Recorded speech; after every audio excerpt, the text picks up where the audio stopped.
Kita mulai bulan November ini dengan tema tokoh-tokoh yang jenius. Ya, pokoknya rasanya jenius karena terkenal sekali kejeniusannya. Jenius itu apa ya?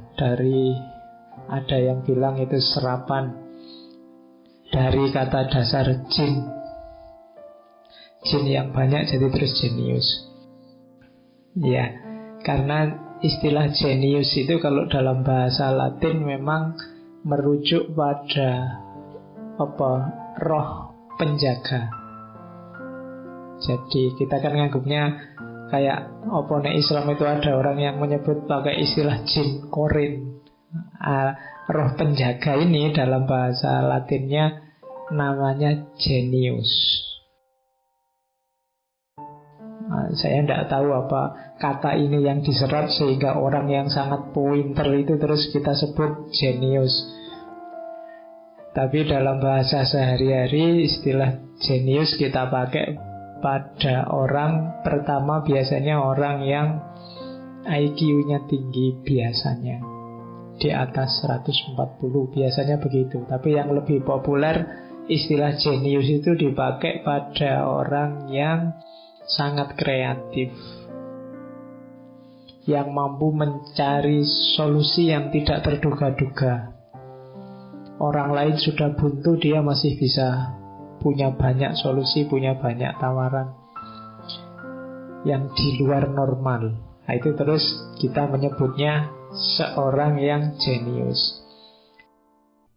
Salah satu yang terkenal jenius itu beliau, makanya saya angkat duluan, Albert Einstein. Tidak ada yang berani bantah kalau Einstein itu orang jenius. Ada buku yang saya lupa membahas tentang Einstein. Di situ penulisnya bilang bahwa saya suka membahas atau kalau ngomong sesuatu terus mengutip Einstein. Kenapa? Pasti tidak ada orang yang berani bantah. Karena ini Einstein loh, kan gitu. Jadi namanya saja sudah jadi jaminan bahwa gagasan yang diangkat brilian. Pemenang hadiah Nobel fisika, apalagi prestasi-prestasinya. Pokoknya penghargaan-penghargaannya banyak. Kelahiran abad 19, 1879, nanti meninggalnya 1955. Sebenarnya Einstein ini yang luar biasa karena masa kecilnya beliau ini dikenal agak autis. Jadi ngomongnya lambat. Cuma ya mungkin kadang-kadang anak autis dengan punya keistimewaan. Einstein itu kalau belajar kata-kata dulu, ceritanya waktu kecil itu diulang-ulang sampai dia yakin pengucapannya benar. Jadi belajarnya lambat tapi otaknya jenius. Ngomongnya telat tapi pikirannya luar biasa. Nah, itu Einstein. Keturunan Yahudi tapi anti-Zionisme. Einstein ini nanti di usia-usia tua pernah ditawari jadi presiden Israel, tapi tidak mau, ditolak karena dia tidak suka dengan model perang. Nanti dia dikenal orang yang punya mazhab pasifisme. Pasifisme itu ya sukanya damai, tidak suka perang. Makanya dia tidak mau jadi presiden, apalagi presiden Israel. Di sini mesti perang. Dia Yahudi tapi anti-Zionis.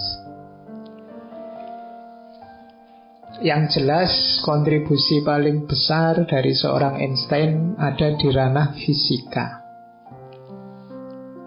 Beliau punya relativitas umum, relativitas khusus, macam-macam. Cuma malam ini kita tidak ngaji fisika, jadi ngaji kita ngaji filsafat. Makanya kita cari hikmah dari pandangan-pandangan Einstein tentang kehidupan. mengkaji hikmahnya. Nah,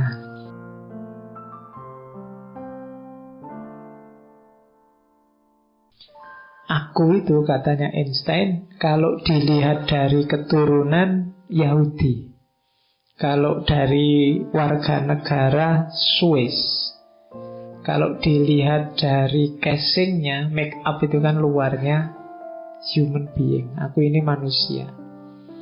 Dan memang dia ingin an only human being. Pokoknya anggap saja aku ini ya manusia, without any special attachment, tanpa ada keterkaitan khusus dengan negara tertentu, dengan kota tertentu, dengan hal-hal tertentu apapun itu. Jadi pertama-tama lihat saja aku sebagai seorang manusia. Jadi itu maunya Einstein begitu. Kayak tadi kan di depan kamu sudah semangat mau belajar Einstein, tiba-tiba saya bilang dia Yahudi loh yo. Kamu mungkin setengah mengkerut, wah Yahudi nih. Ya untung terus tak tambahi, tenang aja dia anti-Zionis. Lumayan. Oke, kita kan selalu begitu, menempeli orang dengan label-labelnya. Nah, Einstein inginnya pertama-tama lihat saja aku ini manusia. Manusia saja, tanpa ada kamu sambungkan dengan apapun, bahkan dengan kota atau negara. Karena Einstein ini pindah-pindah. Ada masa dia stateless, jadi tidak punya negara. Nanti dia di Swiss, terakhir ke Amerika karena kejam-kejamnya Nazi memburu orang-orang Yahudi. Jadi kita belajar Einstein, pertama-tama belajar jadi manusia. Apa sih manusia itu?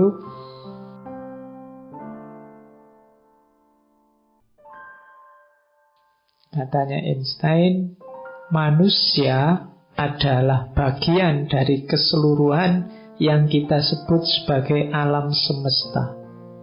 Satu bagian yang terbatas dalam ruang dan waktu.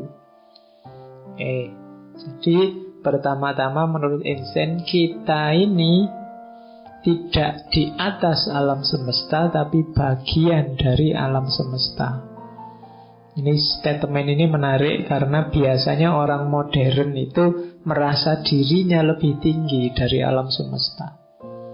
Tapi bagi Einstein, kita ini bagian dari alam semesta.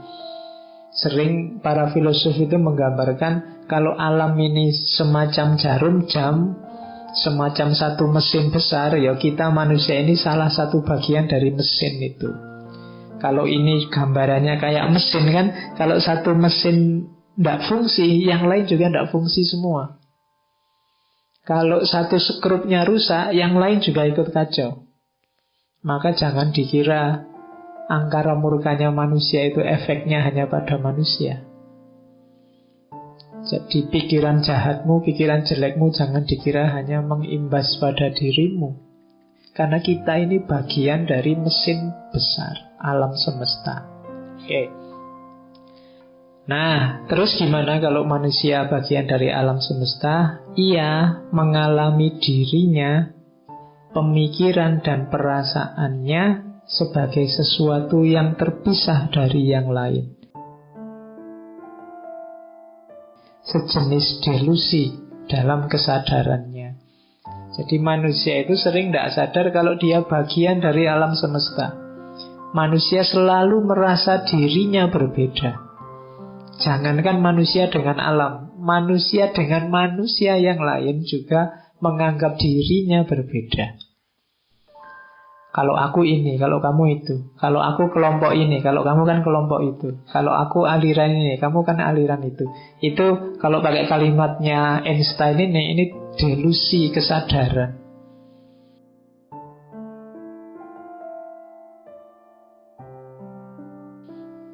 Kita pakai banyak topeng, tapi kita tidak sadar bahwa kita pakai topeng-topeng. Kalau topengnya dicopot, kita itu sama. Aku dan kalian ini kan sebenarnya ya sama. Ya kebetulan saya duduk di depan. Duduk di depan ini topengnya. Kalau duduk di depannya dikurangi, ya kita sama. Kebetulan saya yang ngomong, kalian yang mendengarkan. Kalau ngomong dan mendengarkannya dikurangi, kita sama. Jadi hakikatnya kita sama, tapi manusia selalu cenderung membeda-bedakan. Kesadaran hidupnya berada dalam kesadaran perbedaan. Itu yang disebut delusi kesadaran. Delusi ini, katanya Einstein, merupakan sejenis penjara yang membatasi kita dalam keinginan-keinginan personal kita dan untuk berbuat baik kepada orang-orang terdekat kita. Kadang-kadang pembedaan-pembedaan ini menjadi penjara kita sendiri. Mau berbuat baik tidak jadi, mau nolong orang tidak jadi, mau kerjasama tidak jadi, mau senyum mungkin di cancel. Hari ini ramai kan ada kasus salah tuh. Nah, jadi ada penjara-penjara yang kita bikin sendiri, sehingga banyak hal baik yang mau kita jalankan itu tidak jadi. Sudah ketemu tatapan terus senyum, begitu di belakang, kamu kok senyum? Dia aliran sana loh. Oh, nggak jadi kalau gitu, cancel. Kita sering begitu. Mending tidak kenal sama sekali, kita masih nyaman berbuat baik. Begitu ngerti perbedaan, kita tidak nyaman sudah berbuat baik. Ini namanya penjara yang kita bikin sendiri.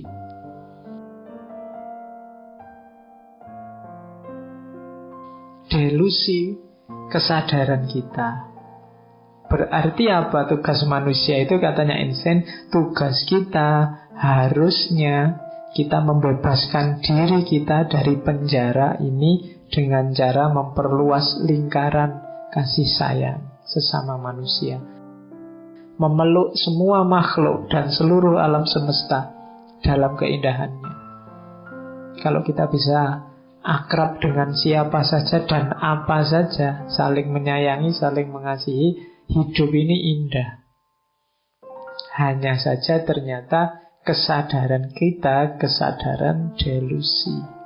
Kita tertipu oleh pembedaan-pembedaan yang kita bikin sendiri. Jadi pelajaran pertama dari seorang Einstein adalah ingatlah, semua makhluk di alam semesta ini levelnya sama. Kita semua satu bagian.